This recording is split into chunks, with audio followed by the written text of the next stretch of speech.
Hari Sumpah Pemuda diperingati setiap tanggal 28 Oktober di Indonesia. Berikut ini adalah penjelasan mengenai sejarah Hari Sumpah Pemuda tersebut. Latar belakang, pada awal abad ke-20 di Hindia Belanda, muncul gerakan nasionalisme yang semakin kuat. Berbagai organisasi pemuda dan pelajar mulai berdiri sebagai bagian dari perlawanan pemikiran terhadap penjajahan.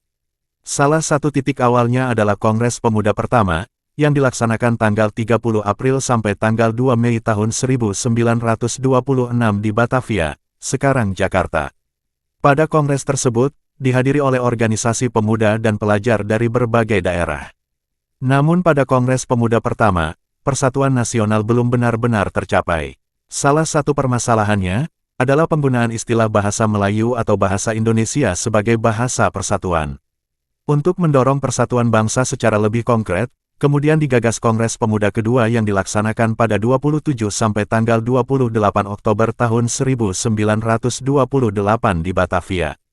Peristiwa dan teks ikrar. Kongres Pemuda kedua berlangsung selama 2 hari, dimulai tanggal 27 Oktober tahun 1928 dan berakhir tanggal 28 Oktober tahun 1928. Pada bagian akhir kongres ini, dibacakan sebuah rumusan ikrar yang kemudian dikenal sebagai Sumpah Pemuda, yakni dengan 3 poin utama. 1. Kami putra dan putri Indonesia, mengaku bertumpah darah yang satu, tanah air Indonesia. 2. Kami putra dan putri Indonesia, mengaku berbangsa yang satu, bangsa Indonesia. 3. Kami putra dan putri Indonesia, menjunjung bahasa persatuan, bahasa Indonesia. Ikrar ini menjadi tonggak penting, karena untuk pertama kalinya para pemuda dari berbagai organisasi, suku, dan daerah di Nusantara secara bersama-sama menerima satu identitas, satu tanah air, satu bangsa, satu bahasa.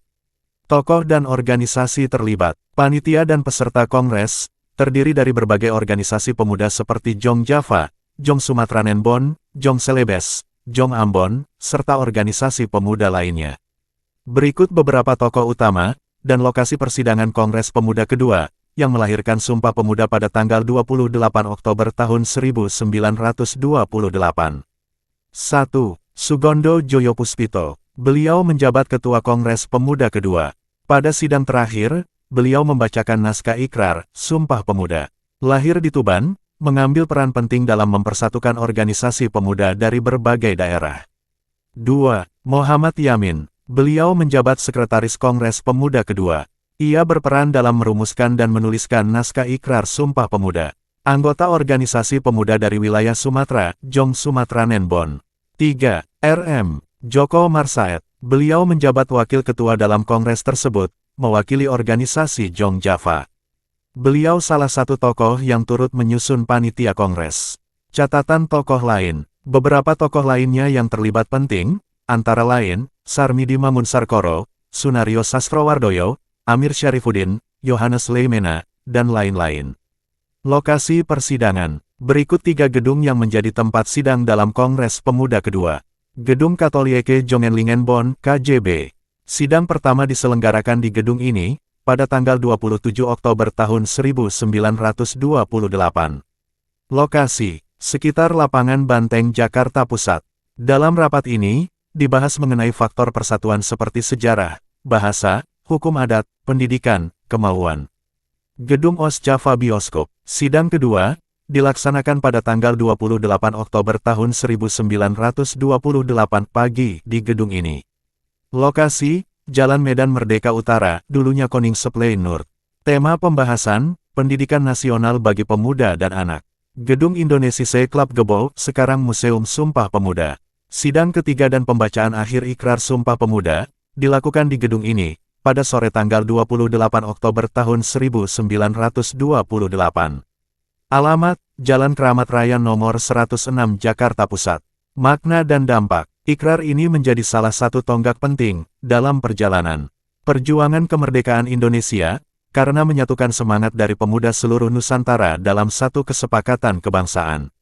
Bahasa Indonesia sebagai bahasa persatuan, mendapatkan pengakuan penting melalui ikrar ini. Hal ini membantu dalam penyatuan suku, budaya, dan daerah yang berbeda. Peristiwa ini kemudian dijadikan momentum nasional, untuk mengingat bahwa pemuda memiliki peran strategis dalam membangun persatuan dan kesatuan bangsa. Penetapan sebagai Hari Nasional, sebagai bentuk pengakuan atas arti penting peristiwa tersebut, tanggal 28 Oktober setiap tahunnya ditetapkan sebagai Hari Sumpah Pemuda. Penetapan tersebut dilakukan melalui Keputusan Presiden Nomor 316 Tahun 1959. Ringkasan singkat, pemuda dari berbagai organisasi dan daerah, berkumpul pada 27 sampai tanggal 28 Oktober tahun 1928 di Batavia. Mereka menghasilkan ikrar, yang menyatakan persatuan dalam tanah air, bangsa, dan bahasa. Tanggal 28 Oktober kemudian diperingati setiap tahun, sebagai simbol persatuan dan peran pemuda dalam membangun bangsa. Demikianlah, penjelasan mengenai sejarah lahirnya Hari Sumpah Pemuda, yang diperingati setiap tanggal 28 Oktober di Indonesia. Terima kasih sudah menonton berita dan informasi PD Channel, semoga bermanfaat. Salam Persatuan Indonesia.